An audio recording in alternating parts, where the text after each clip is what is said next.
Hello friends, हम सीख रहे हैं Macbeth a play by William Shakespeare. Friends, पिछले लेक्चर में हमने इसके कैरेक्टर डिस्कस किए थे। आज हम प्ले की हिंदी आपको सुनाते हैं। फ्रेंड्स, पूरा प्ले ये हिंदी में समराइज किया है ताकि आप इसमें जितनी भी इंसिडेंट्स हैं उनको बड़े ध्यान से समझ सकें। तो चलिए फ्रेंड्स, स्टार्ट करते हैं। देखिए, जो प्ले है इसकी जो स्टार्टिंग है वो होती है बिजली की चमक और बादलों की गड़गड़ाहट के साथ। एक सुनसान टीला है, उस पर 3 विचेस हैं, 3 जादूगरनियां हैं। वे मैकबेथ के भविष्य के विषय में बता रही हैं और वो कहती हैं कि fair is foul, foul is fair, कि जो अच्छा है वो बुरा है और जो बुरा है वो हमारे लिए अच्छा है। अगले दृश्य में बढ़ते हैं तो क्या देखते हैं हम कि किंग डंकन है, उसके दोनों बेटे हैं, एक बड़ा बेटा मैल्कम, छोटा डोनाल्बिन, दोनों के साथ बैठे हुए हैं। तभी एक सैनिक आते हैं और कहते हैं कि मैकबेथ ने मैकडोनाल्ड को हरा दिया, उसके विरुद्ध संघर्ष किया। थाने ऑफ कार्डर उसका साथ दे रहा था। तभी रॉस सूचित करता है कि मैकबेथ और जो बैंको है दोनों ने जितने भी विद्रोही थे उनको हरा दिया। थाने ऑफ कार्डर उनका साथ दे रहा था। थाने ऑफ कार्डर को गिरफ्तार कर लिया गया और गिरफ्तार करने के बाद उसको मृत्युदंड दे दिया जाता है और थाने ऑफ कार्डर की संपत्ति और जो टाइटल है वो मैकबेथ को दे दिया जाता है। कहानी आगे बढ़ती है। तीनों विचेस मैकबेथ से मिलती हैं और मैकबेथ से जब मिलती हैं और बैंको के साथ वो लौट रहा है रण क्षेत्र से, दोनों ही लौट रहे हैं मैकबेथ और बैंको। तो विचेस मिलती हैं और वो मैकबेथ को बताते ही हैं कि तुम स्कॉटलैंड के राजा होंगे, और बैंको के विषय में बताती हैं कि तुम स्कॉटलैंड के राजा तो नहीं होंगे लेकिन तुम सम्राटों के भी पिता होंगे। इस पर दोनों बड़े खुश हो जाते हैं। अब जो मैकबेथ है और जो बैंको है वो दोनों डंकन से मिलने का प्रस्ताव रखते हैं। डंकन से मिलने उसके महल में जाते हैं। तब डंकन कहते हैं कि नहीं, मैं तो जो मैकबेथ है, मैकबेथ तुम्हारे महल में ही आके तुम्हें वहीं सम्मानित करूंगा। लेडी मैकबेथ को अपने पति का पत्र मिलता है और उसमें उसने जो जादूगरनियां हैं उनसे भेंट का वर्णन कर रखा है। तभी एक दूत आके बताता है कि जो डंकन है वो महल में आएगा, और जब डंकन महल में आएगा तो दोनों प्लान कर लेते हैं। लेडी मैकबेथ कहती है कि अब डंकन की हमें हत्या कर देनी चाहिए। डंकन मैकबेथ के महल में आता है, उसका ग्रैंड वेलकम किया जाता है, भव्य स्वागत किया जाता है। एक्चुअल में जो मैकबेथ है वो डंकन जैसा शालीन और सभ्य और एक बुद्धिमान राजा, सुलझा हुआ राजा, उसको मारने से हिचकिचाता है और अपने घर जो गेस्ट है, जो अतिथि है, उसको कैसे मार सकते हैं, वो हिचकिचा रहा है, उसके मन में वैसिलेशन है। लेकिन लेडी मैकबेथ उसको कोएक्स करती है, वो उसको मना लेती है, वो उसके पत्र की याद दिलाती है कि देखो, इस पत्र में तो तुमने लिखा था कि मैं डंकन को मार के एक दिन मैं राजा बनूंगा। क्यों बनूंगा? क्योंकि जो विचेस हैं उन्होंने ये भविष्यवाणी की है। अब वो मना लेती है। अब मना लेती है, मैकबेथ तैयार हो जाता है, लेकिन मैकबेथ बैंको को बुलाकर बैंको से कहता है कि बैंको, क्या तुम इस अपराध में प्रत्यक्ष या अप्रत्यक्ष रूप से शामिल हो सकते हो? बैंको स्पष्ट रूप से मना कर देता है, कहता है कि मैं राजा के प्रति कभी भी विश्वासघात नहीं कर सकता। लेडी मैकबेथ डंकन की हत्या करने के लिए स्वयं को असमर्थ पाती है। उसे लगता है कि वो प्लान तो कर लेती है लेकिन वो सोचती है कि वो कैसे मारेगी।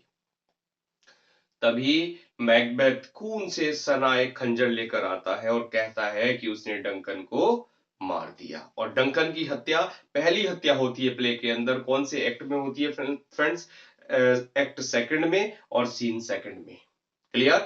2-2 याद रख लीजिएगा। इसमें ही पहली हत्या किसकी? डंकन की हत्या होती है।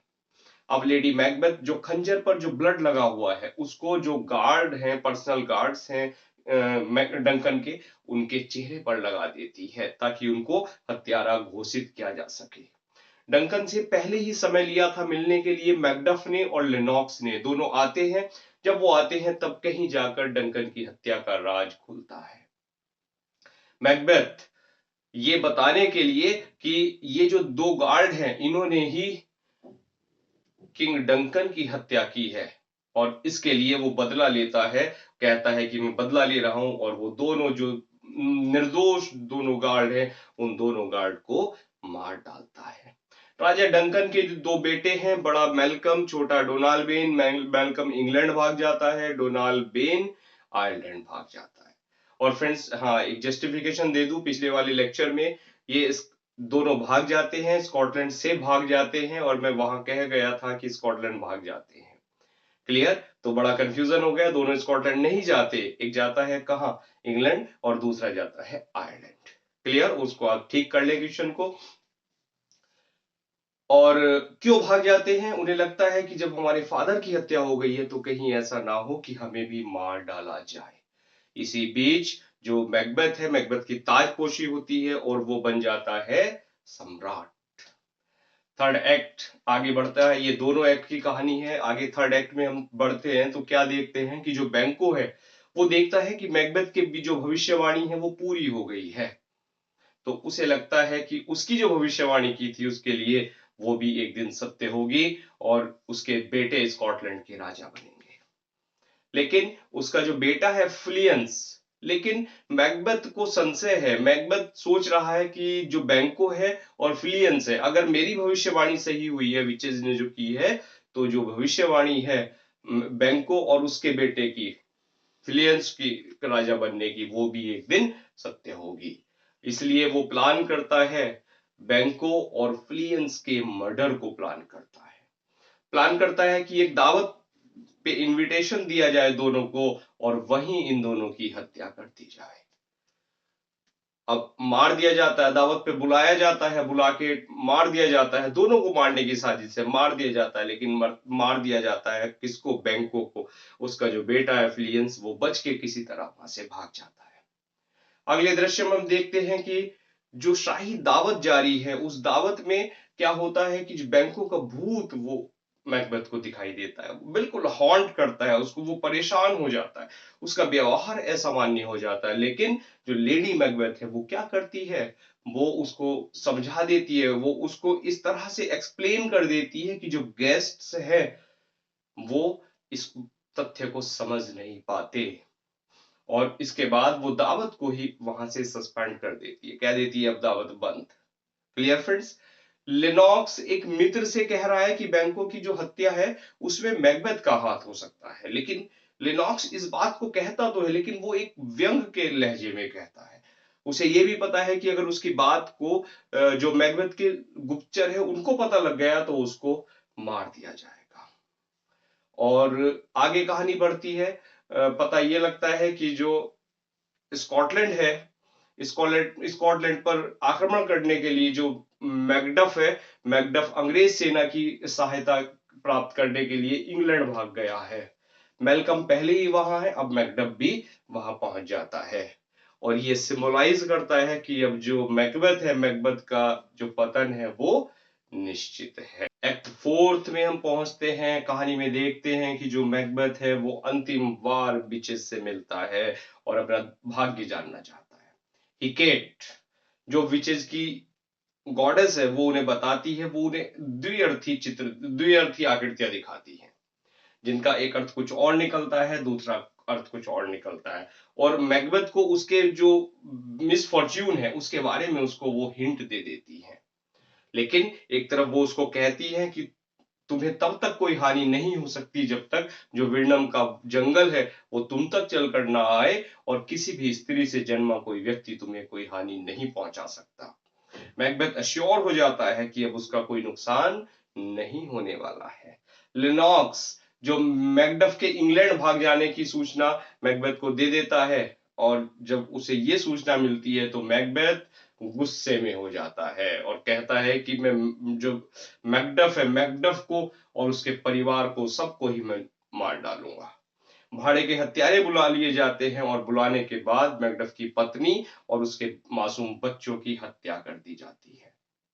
मैकडफ जो अंग्रेज इंग्लैंड भाग गया है, जाके किससे मिलता है? ऑलरेडी एक कैरेक्टर वहां था, और वो कौन था फ्रेंड्स? मेलकम। वो मेलकम से जाके मिलता है और बताता है स्कॉटलैंड में क्या चल रहा है, किस तरह से खून खराबा स्कॉटलैंड में हो रहा है, वो सारी सिचुएशन जाके वहां बताता है।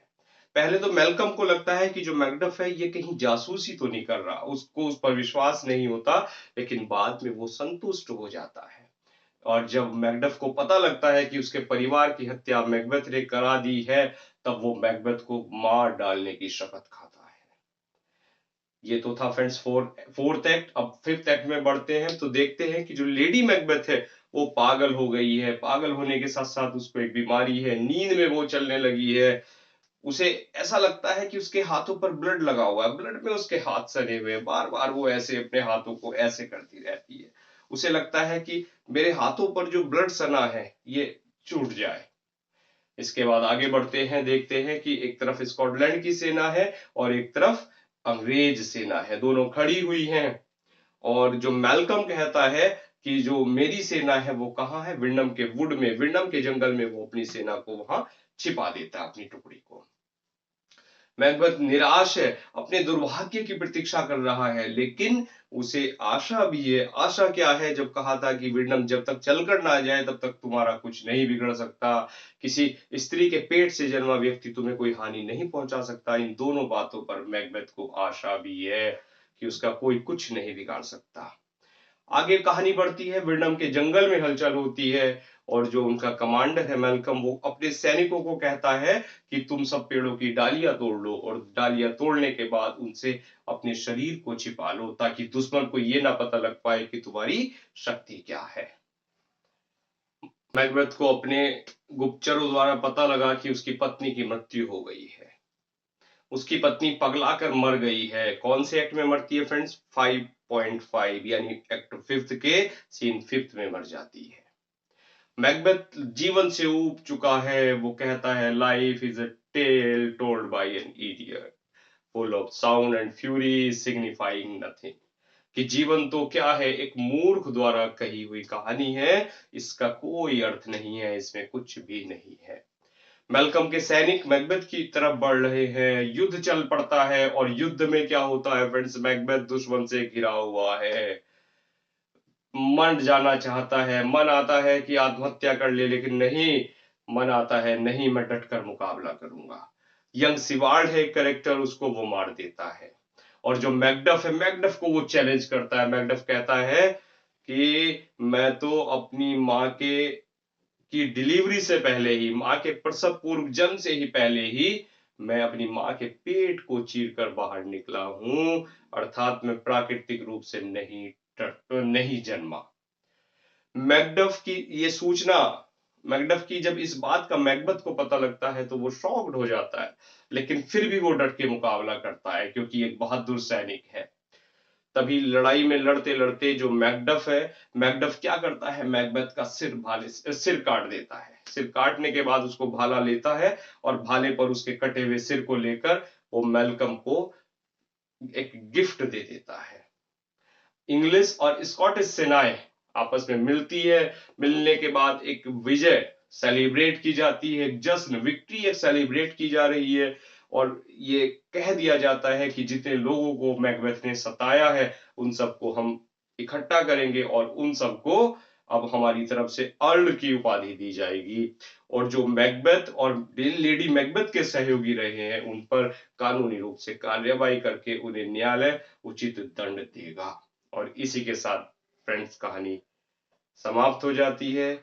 आई होप लेक्चर आपको अच्छा लगा तो फ्रेंड्स को जरूर शेयर करें। चैनल पर पहली बार आए हैं सब्सक्राइब करें और नोटिफिकेशन बेल को दबाना ना भूलें, ताकि जो भी वीडियो अपलोड हो सबसे पहले आप तक पहुंचे। मिलते हैं नेक्स्ट लेक्चर में। Now thanks for watching this.